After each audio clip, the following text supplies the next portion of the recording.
Hello everyone, my name is Megha Goyal and I welcome you all on my channel. My channel Divine Souls talk about the solution of your life. आप सभी को मेरा आत्मा नमस्ते। Comment section में आत्मा नमस्ते ज़रूर लिखिएगा। देव शनि को हरि शनि भी कहा जाता है। हरि यानी कि विष्णु भगवान और शयन मतलब आराम करना। तो इस दिन भगवान विष्णु अपनी पत्नी माँ लक्ष्मी के साथ योग निद्रा में अपने ससुराल यानी कि समुद्र में निवास करते हैं। जब विष्णु भगवान योग निद्रा में होते हैं तो भैया दुनिया को भी तो कोई संभालने वाला चाहिए, दुनिया को भी तो, इस सृष्टि को भी तो कोई चलाने वाला चाहिए। तो भगवान शिव अपने परिवार के साथ इन 4 महीनों के लिए सृष्टि का पालन पोषण करते हैं। इस साल देवशनि एकादशी 10 जुलाई 2022 रविवार को है। देवशनि काशी की जो तिथि है वो 9 जुलाई 2022 को शाम 4:29 पर शुरू होगी और 10 जुलाई दोपहर 2:12 पे समाप्त होगी। आपको जो देवशनि काशी का व्रत रखना है वो रखना है 10 जुलाई के दिन। व्रत रखने से सभी मनोकामनाएं पूर्ण होती हैं, आपके जो पाप हैं उनसे आपको मुक्ति मिलती है। ये जो पीरियड होता है 4 महीने का, इसमें जब विष्णु भगवान सो जाते हैं तो आप इस टाइम पर पूजा पाठ कर सकते हैं, धार्मिक काम कर सकते हैं, लेकिन कोई भी मांगलिक काम नहीं कर सकते। अब मांगलिक काम क्या होते हैं? शादी होना, रोका होना, सगाई होना, मुंडन होना, गृह प्रवेश करना।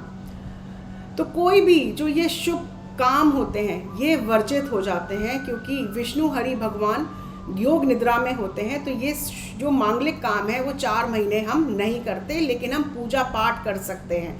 जिस तरीके से हम ग्रहण में भी मंदिर के कपाट बंद कर देते हैं, पूजा पाठ तब भी हम मंत्र जाप करते हैं, उसी प्रकार से सिर्फ डिफरेंस क्या होता है, विष्णु भगवान सो जाते हैं तो आप मांगलिक कार्य नहीं करते उन 4 महीनों में, लेकिन आप पूजा पाठ कर सकते हैं अपने मंदिर में या किसी धार्मिक स्थान पर। तो आइए जानते हैं कि इस दिन आपको क्या करना चाहिए, क्या खास करना चाहिए, भगवान विष्णु को और माँ लक्ष्मी को कैसे प्रसन्न करना चाहिए, जिससे वो ये 4 महीने आपके ऊपर अपनी कृपा दया दृष्टि बनाए रखें।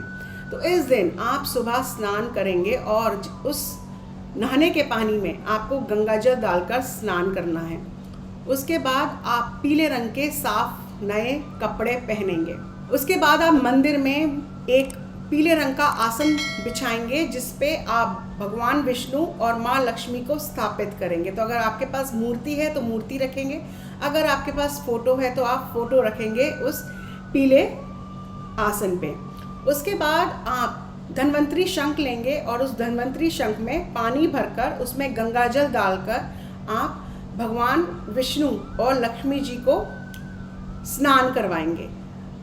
अगर आप फोटो का कर रहे हैं तो आप उस पर छिड़काव करेंगे। उसके बाद आपको पंचामृत से भगवान विष्णु और माँ लक्ष्मी को स्नान करवाना है। तो आप धन्वंतरी शंख में ही दही लेंगे, दूध लेंगे, घी लेंगे, शहद लेंगे और गंगा जल उसमें थोड़ा सा डालेंगे और इस पंचामृत से आप भगवान विष्णु और माँ लक्ष्मी को स्नान करवाएंगे। उसके बाद उन्हें फिर से गंगा जल डालकर शुद्ध जल का स्नान करवाएंगे। उसके बाद आप भगवान के सामने घी का दिया जलाएंगे। फिर आप भगवान विष्णु को और माँ लक्ष्मी को नए वस्त्र पहनाएंगे। आप भगवान विष्णु को पीले वस्त्र पहनाएंगे और माँ लक्ष्मी को आप लाल रंग के वस्त्र पहनाएंगे।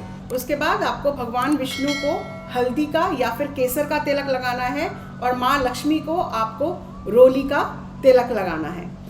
आज के दिन आप भगवान को चावल नहीं चढ़ाएंगे, क्योंकि एकादशी पे, चाहे वो कोई सी भी एकादशी हो, चावल पूजा में इस्तेमाल करना और चावल पकाना और खाना वर्जित होता है। तो आप पूजा में भी चावल नहीं चढ़ाएंगे और ना ही आज चावल आप अपने घर में बनाएंगे और खाएंगे।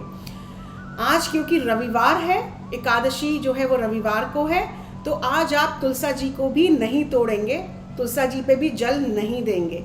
लेकिन भगवान विष्णु की पूजा अधूरी है तुलसा जी के बिना, तो आपको मन से भगवान विष्णु को तुलसी अर्पण करनी है। तो आप भगवान विष्णु के सामने हाथ जोड़ेंगे और कहेंगे कि भगवान, जैसे आप जानते हैं कि आज रविवार का दिन है, मैं आप पे तुलसी चढ़ा नहीं सकता, लेकिन मैं मन से आपको तुलसी अर्पण करता हूँ या करती हूँ। उसके बाद आप भगवान विष्णु को भोग लगाएंगे पीली मिठाई का और पीले फल का।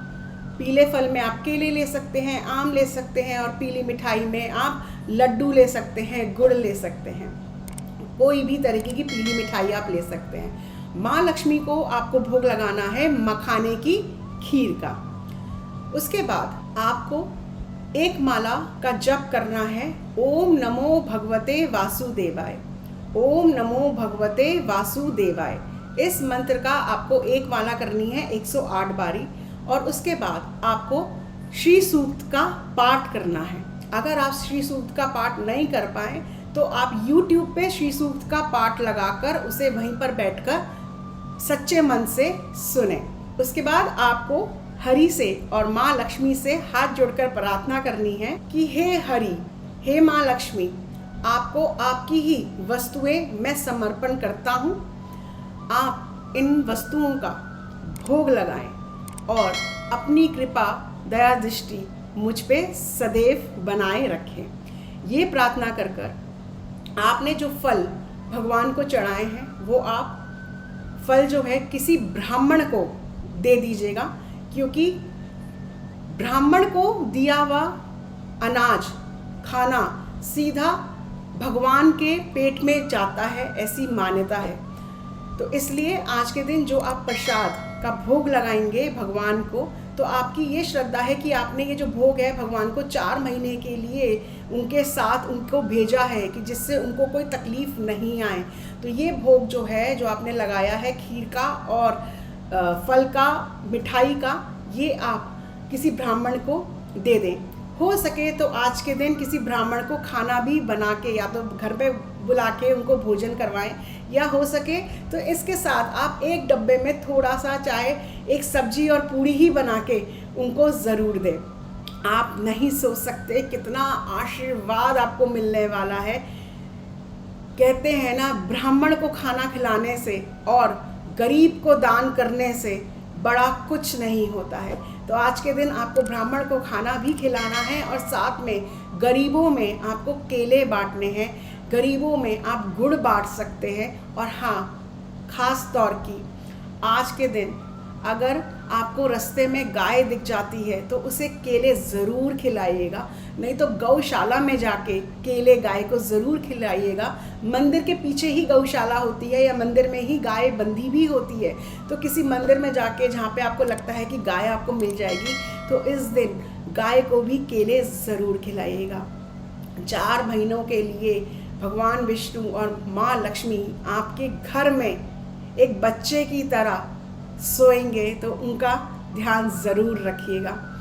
10 जुलाई के बाद से शुरू होने वाले हैं बहुत सारे त्यौहार। सबसे पहले गुरु पूर्णिमा आएगी, फिर सावन आएगा, फिर तीज आएगी, राखी आएगी। तो मैं आपके सामने बहुत सारे उपाय लेके आऊँगी जो आपकी ज़िंदगी को बहुत बेहतर बनाएंगे।